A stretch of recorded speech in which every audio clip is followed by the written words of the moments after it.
Assalamu alaikum everyone, my name's Farah Halaby and I'm a professional Muslimah life coach. Welcome to day 28 of my Ramadan Reflections. How is your Ramadan going so far? 28 days in, almost at the end. SubhanAllah, how's it going for you? How have you felt in these last 10 nights of Ramadan as we approach the end, as we approach the end of this beautiful month? How have you been feeling?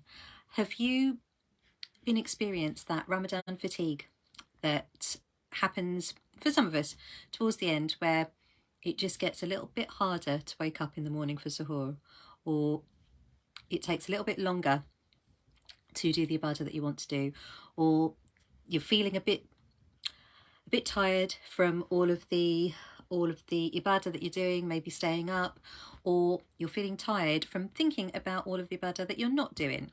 So you could have a Ramadan regret, Ramadan fatigue, Ramadan stresses. If that is the case, if you are feeling exhausted, overwhelmed, and just feeling like you're coming to the end, and it's that last bit, and you're getting a bit sluggish, you're finding it a little bit difficult, and you're slowing down, just pause for a moment and really think about what it is that you want out of this Ramadan.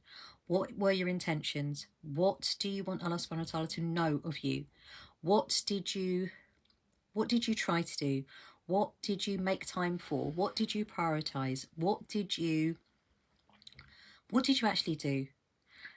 And think about the ways in which you have worshipped him, that you have sought his forgiveness, that you have begged for his mercy, that you have tried, that you have worshipped him in a way, either through being of service to your loved ones, taking care of your business, taking care of your home, doing all of the roles that you do on a normal everyday basis, but with honesty, with intention, with integrity, with purpose, with a choice, with an intention of doing so to please Allah subhanahu wa ta'ala. There's still time. And now that you're feeling a little bit sluggish, perhaps,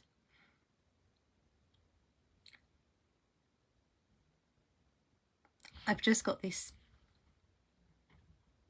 Sometimes when we're feeling so overwhelmed, when we're feeling that we haven't done enough, and we're berating ourselves, and we're almost now regretting all of the times that we could have done something, we should have, all of the woulda, coulda, shouldas, and in that moment we're still not doing anything. We're not worshipping Allah subhanahu wa ta'ala when we're ruminating over regrets, when we're regretful, or when we're overwhelmed, or when we're consumed with what we haven't done. We don't see clearly the small things that we may have done, the small instances that we may have made an intentional dua that landed. You don't know. So the end might be in sight, but it's by no means the end. Your experience of this Ramadan, subhanAllah, there's still time. You've still got time. And now that you are feeling that sluggishness, that overwhelm, give yourself a little bit of a break and think back to what you have done. Think back to, even if it is just one thing that you can say that you intentionally did for the purpose of worshipping Allah subhanahu wa ta'ala this month, to earn his mercy, to earn his forgiveness, to pray and beg to be, kept very far away from the hellfire. SubhanAllah.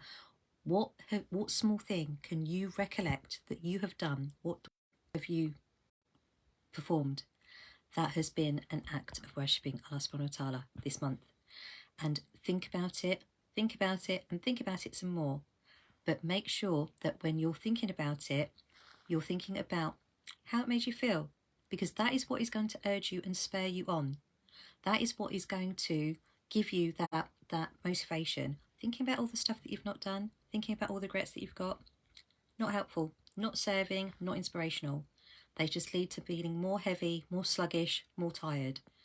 Think about what you have done and decide, even if it is one small dua that you do, even if it is an act of charity, calling up a friend, saying salam to a loved one, volunteering your time, whatever it is that you still can do, reading a page of Quran.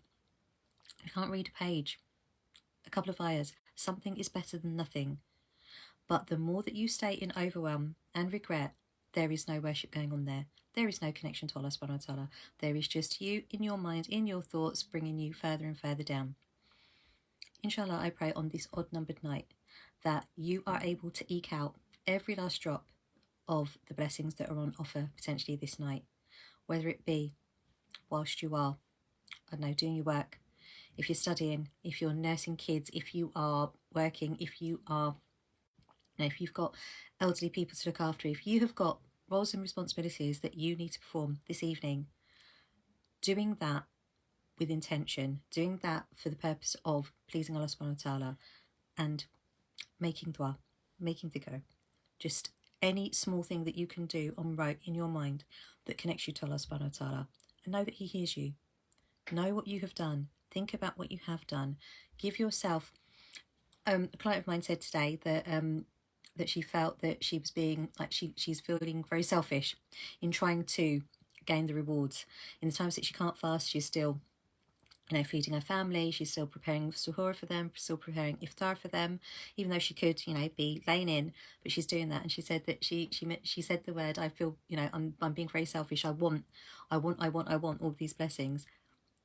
If this is the month to be selfish, actually,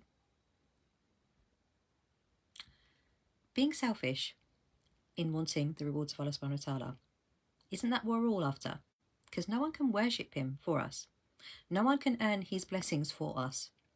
No one can do that. No one can connect to Him for us, instead of us, better than us. So I say, be really selfish in life, in Ramadan, in terms of your seeking His rewards, seeking His blessings and worshipping Him. Be as selfish as you can, because on the Day of Judgment, when you are, you know, when we're there, inshallah, we are there, we want as many, and, you know, we're going to be begging for as many of the deeds that we've performed. We want to keep them. We don't want them to be given away. We don't want them to be, you know, taken away from us. We want to keep them all for ourselves. We want to be really selfish. So be selfish in this world, in the endeavour and in the pursuit of earning the blessings of Allah subhanahu wa ta'ala. And you still have time on this odd numbered night as well. Inshallah, be as selfish as you can in seeking the rewards. I'm going to go off to Tarawih now. So, as always, I pray you are safe, well, happy and healthy. And inshallah, I'll be on tomorrow for another little convo. But for now, take care. Assalamu alaikum.